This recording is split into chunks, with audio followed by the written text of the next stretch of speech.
Salam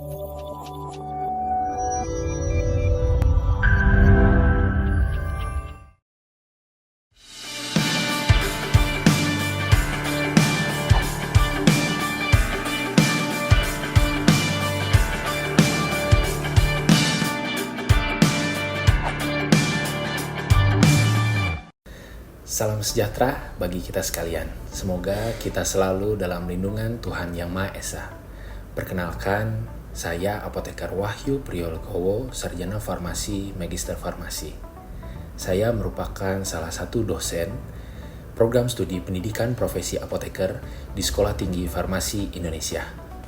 Saat ini saya dalam proses mengikuti sertifikasi dosen yang diselenggarakan oleh Kemendikti-Sentek tahun 2025. Saya akan melakukan penyusunan dokumen pernyataan diri dosen dalam unjuk kerja Tridharma Perguruan Tinggi atau PDD UKTPT.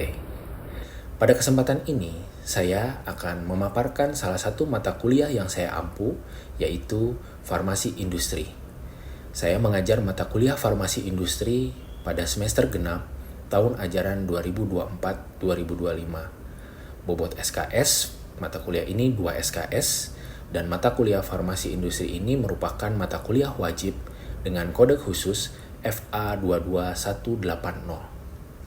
Adapun deskripsi mata kuliah Farmasi Industri yaitu mata kuliah ini membahas industri berisi pokok-pokok bahasan yang memberi pengetahuan terkait dengan cara pembuatan obat yang baik, desain ruang produksi, persyaratan ruang produksi, dan farmakovigilan. Perkuliahan Farmasi Industri diselenggarakan dengan pendekatan blend learning, yaitu perpaduan antara pembelajaran luring atau tatap muka secara langsung dan juga daring. Mahasiswa dapat mengakses seluruh materi perkuliahan mengunduh RPS pada portal masing-masing. Sementara diskusi interaktif, studi kasus, dan presentasi yang dilaksanakan secara langsung di kelas, metode pembelajaran yang saya terapkan bersifat aktif, partisipatif, dan berbasis pada pengalaman nyata. Di antaranya adalah ceramah interaktif atau membangun pemahaman konseptual mahasiswa terhadap teori yang disampaikan. Diskusi kelompok yang mendukung kolaborasi mahasiswa dalam menyelesaikan studi kasus nyata yang terjadi di industri farmasi. Untuk media pembelajaran pada mata kuliah Farmasi Industri ini meliputi modul atau RPS, PowerPoint, studi kasus, dan artikel ilmiah. Saya juga melengkapi video pembelajaran untuk melengkapi metode pembelajaran lainnya. Untuk capaian pembelajaran pada mata kuliah yang diharapkan antara lain CPMK 1, mahasiswa mampu memahami konsep industri farmasi. CPMK 2, mahasiswa mampu menganalisis dan memberi solusi pada kemungkinan permasalahan yang terjadi di industri farmasi. CPMK 3, mahasiswa mampu memahami tugas dan fungsi subdepartemen di industri farmasi. Dan CPMK 4, mahasiswa mampu memahami konsep dasar CPOB dan penerapannya di industri farmasi. Adapun materi pembelajaran pada mata kuliah Farmasi Industri ini diantaranya perkembangan industri farmasi, peran dan implementasi CPOB, premis dalam industri farmasi, persyaratan klasifikasi ruang produksi, alur proses pembuatan sediaan farmasi, in-process control atau IPC dalam produksi farmasi, kontrol kualitas dalam industri farmasi, sistem manajemen mutu di industri farmasi, validasi industri farmasi, peran dan fungsi PPIC, Production, Planning, and Inventory Control dalam industri farmasi, manajemen gudang dalam industri farmasi, sistem pendukung seperti limbah, HVAC di industri farmasi, dan konsep farmakovigilan. Penilaian dalam mata kuliah Farmasi Industri ini mencakup 4 komponen utama, yaitu UTS atau ujian tengah semester, bobot sebesar 30%. Ujian akhir semester atau UAS, bobot penilaian sebesar 30%. Tugas kelompok dengan bobot sebesar 20%. Dan partisipasi aktif bobot sebesar 20%. Penilaian dilakukan secara objektif berdasarkan indikator seperti ketepatan dan penguasaan materi, partisipasi aktif, serta kemampuan analisis terhadap studi kasus. Saya menggunakan rubrik penilaian yang jelas dan terukur, dan hasil evaluasi saya sampaikan kembali kepada mahasiswa sebagai bagian dari proses umpan balik untuk meningkatkan kualitas pembelajaran. Dengan pendekatan ini, saya berkomitmen untuk menciptakan pembelajaran yang berpusat pada mahasiswa, sekaligus menyiapkan lulusan yang mampu berpikir kritis, adaptif terhadap perubahan, serta siap menghadapi tantangan dunia kerja di bidang farmasi yang dinamis. Baik, untuk tahapan berikutnya, mari kita simak video pembelajaran mata kuliah Farmasi Industri. Salam sejahtera bagi kita semua. Terima kasih kami ucapkan, khususnya saya mengucapkan terima kasih atas partisipasi teman-teman semua, kehadirannya boleh hadir dalam kelas mata kuliah Farmasi Industri. Adapun untuk perkuliahan mata kuliah Farmasi Industri pada malam hari ini membahas mengenai PPIC. Nah, sebelumnya saya mau tanya dulu, PPIC itu yang teman-teman tahu apa? Boleh ada yang bisa jawab, respon? PPIC.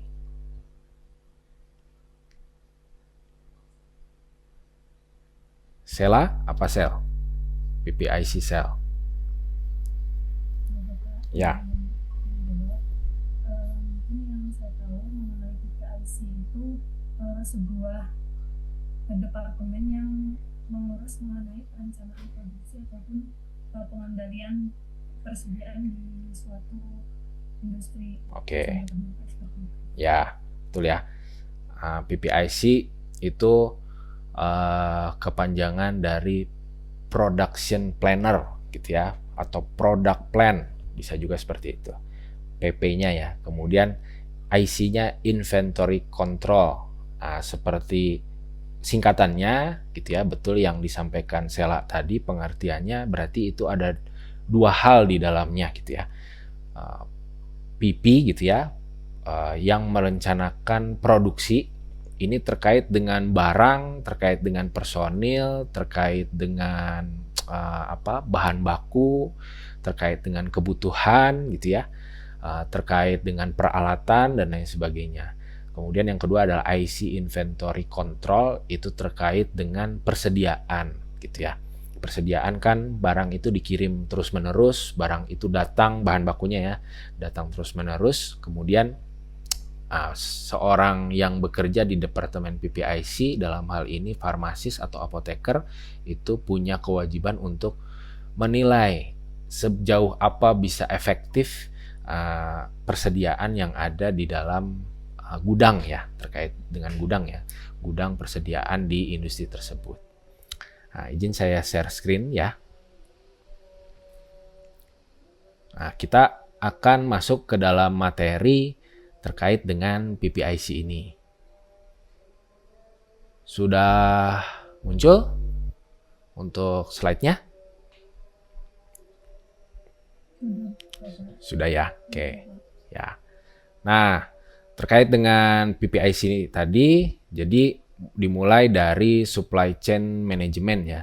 Supply chain management ini sebenarnya bisa diartikan sebagai suatu pendekatan yang digunakan untuk mencapai pengintegrasian antara efisiensi dari supplier, manufaktur, distributor, retailer, dan customer. Jadi mulai dari kita memilih suppliernya, manufakturnya seperti apa, mendistribusikannya seperti apa, sampai di tangan konsumen, customer. Dalam hal ini mungkin pasien gitu ya, atau customer pembelinya bisa apotek, bisa PBF dan lain sebagainya.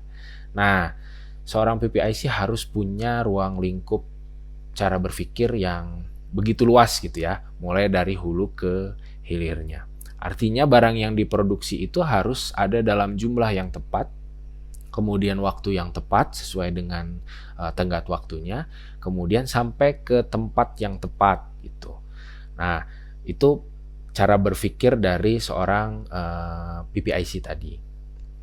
Nah, peran farmasis atau seorang apoteker di industri farmasi itu memang sebagai penanggung jawab pemastian mutu, penanggung jawab pengawasan mutu, penanggung jawab produksi, QC, QA, kemudian produksi.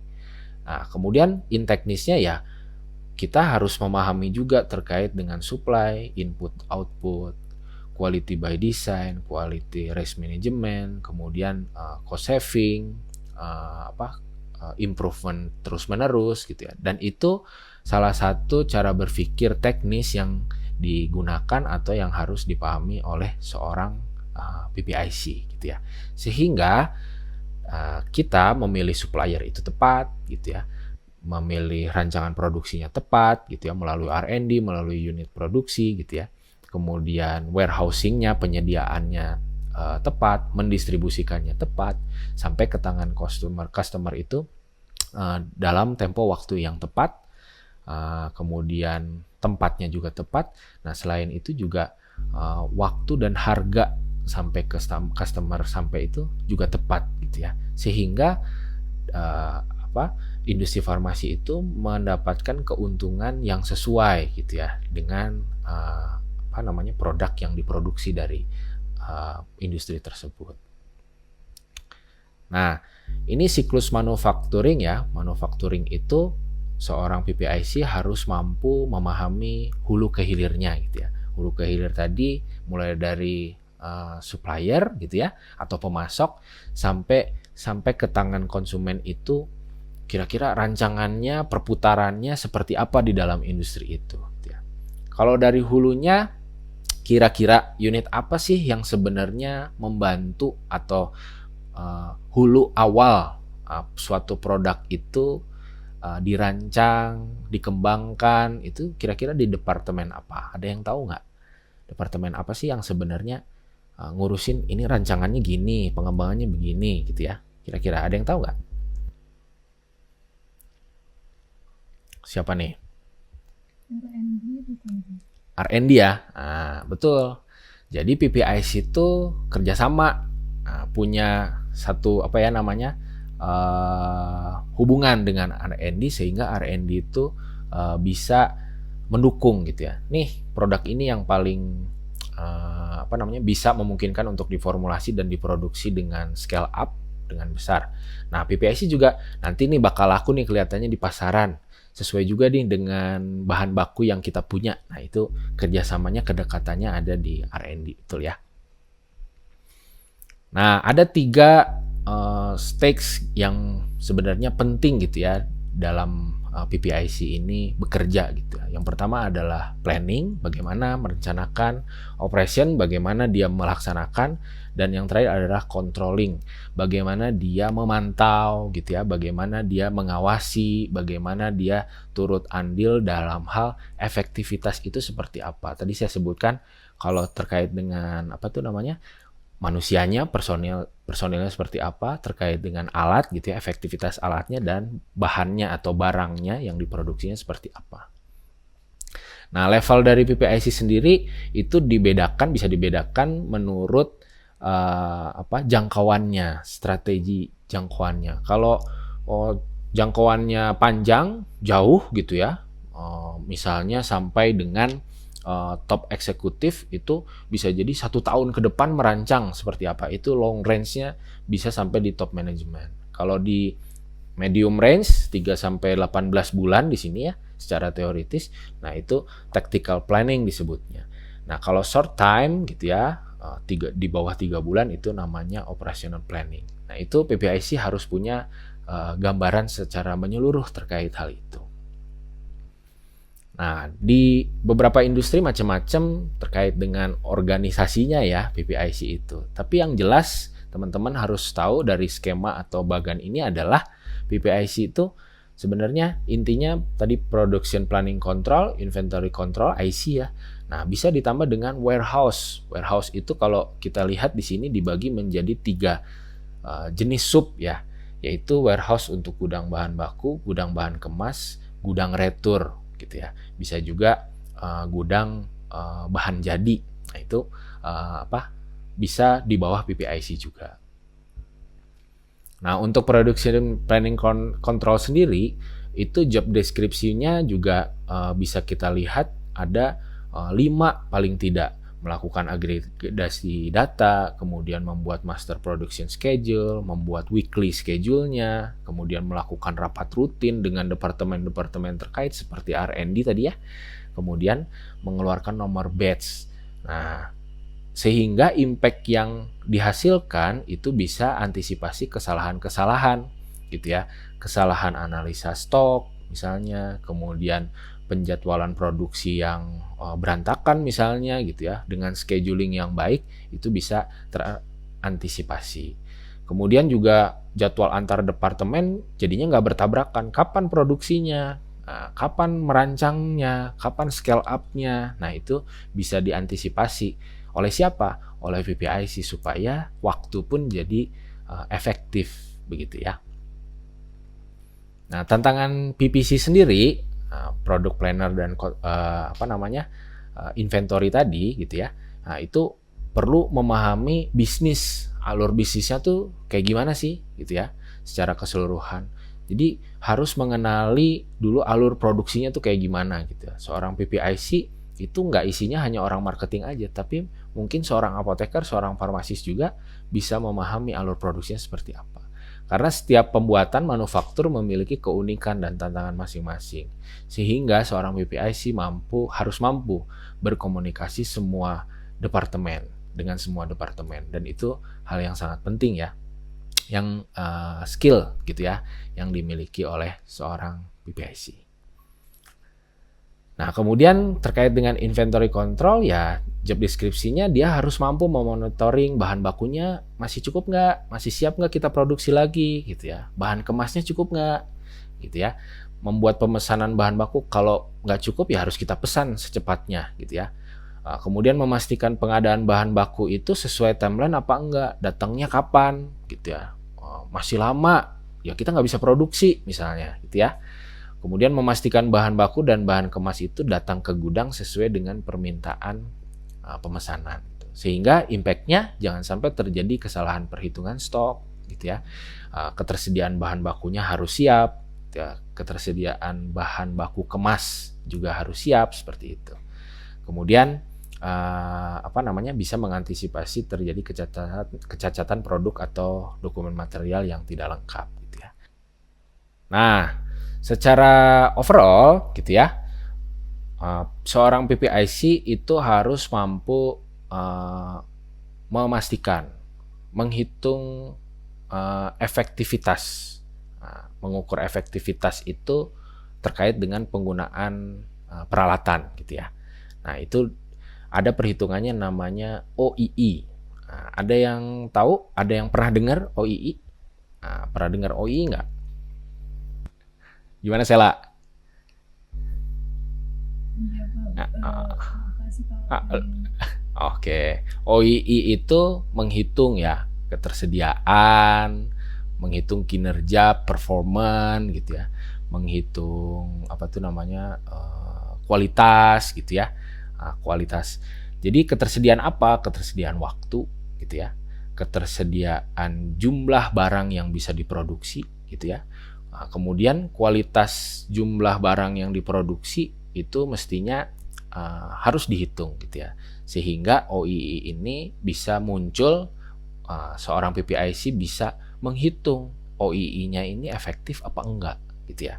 OII ini yang diterapkan ya di industri farmasi itu sebenarnya efektif nggak nih alat gitu ya, atau alat ini butuh maintenance gitu ya, atau alat ini misalnya butuh perbaikan gitu ya, atau orangnya kurang gitu, atau misalnya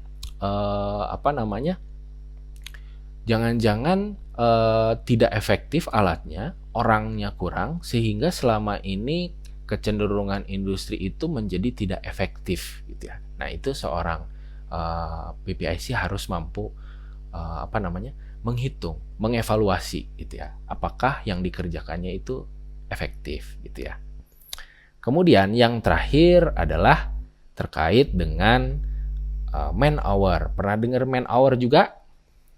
Nah, dari teman-teman Seingat saya Pak, main hour itu simpelnya kayak perhitungan berapa orang yang dibutuhkan atau kayak syarat SDM-nya yang diperlukan. Oke, betul ya. Jadi sebenarnya eh, SDM-nya itu dihitung berdasarkan apa? Berdasarkan waktu kerja ya. Waktu kerja mereka hitungannya langsung satu tahun ya. Satu tahun misalnya 365 hari dibagi menjadi berapa ya? Waktu kerjanya atau dibagi menjadi per minggu gitu ya. Berarti totalnya satu tahun itu ada sekian minggu. Satu tahun itu kalau misalnya 12 bulan, 4 minggu, berarti 4 kali 12 gitu. 48 misalnya. Atau dibagi hari, 365 dibagi 7 gitu ya. Itu 50-an lah, 50-an minggu gitu. Nah, man hour bisa dihitung dari efektivitas mereka bekerja gitu ya. Efektivitas mereka bekerja itu artinya ini orangnya cukup apa enggak, atau jangan-jangan orangnya itu kelebihan sehingga wah ternyata saya banyak ngegaji orang tapi produk yang dihasilkan tidak sesuai dengan jumlah orang yang digaji gitu. Atau jangan-jangan orangnya kurang gitu ya, artinya ada orang-orang yang kelebihan beban gitu, kelebihan beban kelebihan beban kerja sehingga saya harus nambah orang lagi gitu ya. Nah, itu bisa dihitung dalam man hour. Man hour di CPOB itu ada dalam bab 2 ya. Bab 2 CPOB itu membahas terkait dengan personalia gitu. Dijelaskan bahwa harusnya dia itu terkualifikasi gitu dan punya pengalaman. Dan satu lagi terkait dengan orang itu nggak boleh terbebani dengan tanggung jawab yang berlebihan. Nah, sehingga PPIC itu memang pada dasarnya yang mereka lakukan itu dasarnya adalah GMP atau CPOB seperti itu ya. Sampai sini ada yang mau ditanyakan? Oh, ya silakan. Siapa yang? Kan disinggung mengenai man hour tadi ya Pak. Kemudian pernah dapat arahan dari dosen juga waktu pembekalan itu Pak, mengenai man hour itu sebenarnya untuk perhitungannya dari man hour sendiri bagaimana ya Pak? Oke, nah sudah muncul? Sudah Pak. Oke, kalau man hour itu bisa dihitung misalnya Anda mau menghitung nilai man hour total dalam setahun dengan menggunakan rumus gitu ya. Nah, itu bisa dihitung dengan man hour total tiap tahun sama dengan man hour tiap batch dikali produk tahunan dibagi ukuran batch gitu ya. Sehingga jumlah kebutuhan operatornya bisa sampai diketahui gitu ya. Sebenarnya butuh berapa sih gitu ya. Nah, untuk lebih gampangnya kita langsung simulasi untuk ke perhitungan. Ini sudah muncul soal ini? Sudah Pak. Sudah ya. Nah, silakan nih. Ceritanya ada seorang apoteker di unit PPIC suatu industri farmasi menghitung nilai man hour tahunan dari man hour pekerjaan tiap batch pada unit produksi masing-masing sediaan. Berapa perhitungan man hour tahunan pada tablet A? Nah, coba tablet A itu kan man hour per batch-nya 50, ukuran batch-nya 500.000. Nah, sehingga produksi setahunnya adalah 25 juta tablet. Nah, coba dihitung. Nah, tadi siapa? Sela tadi. Man hour tiap batch dikali produksi tahunan dibagi ukuran batch. Nah, 25 juta berarti ya dibagi 500.000 berapa? Dikali 50. Hasilnya berapa? Bukan Pak. Ya. Nah, jadi ada 2.500 man hour gitu ya untuk memproduksi tablet A gitu ya. Dan seterusnya, tablet B, tablet C, tablet D bisa seperti itu. Nah, sekarang nanti ini saya bisa share PowerPoint-nya. Sekarang coba kalau misalnya dihitung jumlah kebutuhannya. Nah, ini soalnya muncul ya. Screen-nya muncul. Nah, coba berapa estimasi kebutuhan operator yang efektif untuk tablet B? Nah, tadi kan diketahui dulu tablet B itu man hour-nya berapa? Dibagi hari kerja tiap tahun. Nah, coba Sela. Man hour tablet B berapa? 40 juta dibagi 1 juta dikali 120. Berapa dulu itu?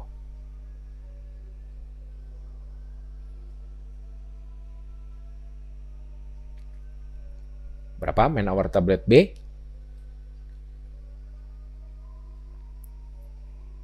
40 juta dibagi 1 juta dikali 120. 480. 480? Atau 4.800? 4.800. Kan 4.800 ya. Nah, sekarang dibagi hari kerja. Nah, coba baca soalnya. Diketahui durasi kerja industri tersebut adalah 8 jam. Nah, harus teman-teman ketahui kalau kerja 8 jam itu efektif kerjanya adalah 5 hari. Nah, misalnya 1 tahun tadi adalah berapa? 50 minggu misalnya. Berarti 50 minggu dikali 5. Nah, 50 dikali 5 berapa? 50 dikali 5, 250. Berarti man hour dibagi 250. Man hour-nya kan tadi 4.000 ya, 4.000 sekian dibagi 250. Berapa hasilnya? 19, sekian ya. Berarti untuk tablet B itu dibutuhkan 19, sekian kan orang kan. Nah, sehingga jawabannya yang paling tepat adalah yang A. Jadi lebih dari 18 orang untuk mengerjakan tablet B tadi. Itulah menghitung man hour. Seperti itu. Jelas ya? Nah, terkait perhitungan man hour. Barangkali itu untuk pertemuan malam hari ini. Nah, terima kasih atas perhatiannya. Nanti saya share untuk PowerPoint-nya. Kemudian di situ ada soal-soalnya dan ada cara hitungnya. Nanti minggu depan kita bahas lagi cara menghitungnya, kemudian jawaban-jawaban soalnya seperti apa gitu ya. Kemudian pembahasannya gitu. Demikian untuk perkuliahan malam hari ini. Sekali lagi terima kasih atas perhatiannya gitu ya. Sampai ketemu lagi di minggu selanjutnya. Demikian. Selamat malam semuanya. Sekian video rekaman pembelajaran dalam mata kuliah Farmasi Industri Sekolah Tinggi Farmasi Indonesia. Video ini digunakan sebagai salah satu syarat penyusunan dokumen pernyataan diri dosen dalam unjuk kerja Tridharma Perguruan Tinggi atau PDD UKT PT. Semoga dapat menjadi pertimbangan baik dalam proses pengajuan sertifikasi dosen. Terima kasih. Salam.